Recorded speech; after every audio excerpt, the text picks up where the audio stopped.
Bitta yangi John Deere kombaynini puliga 4 dona mana shunaqa John Deere kombaynini sotib olishingiz mumkin.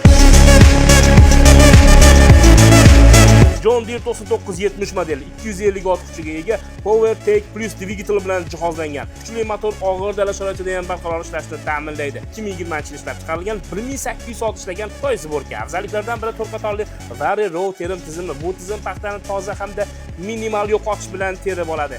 Kabina juda qulay va yaxshi shovqin izolyatsiyasiga ega. Boshqaruv tizimi sodda va zamonaviy. Kombayn 33 kub metr hajmdagi katta bunker bilan jihozlangan. Shuningdek, avtomatik kesish balandligini boshqarish funksiyasi mavjud bo'lib, bu dala relyefiga moslashib ishlay olishni anglatadi. Sotib olgan xaridorga shampun, moy, shpindel qo'shib beriladi. Sotib olganingizdan keyin dalaga olib borib ishlatib ham beriladi. Mana shunday agrotexnika va traktor ishqibozlari bo'lsa, videoga bir dona like bosib qo'yinglar va videoni operator, traktorchi va fermer tanishlarga maksimal yuborib qo'yinglar.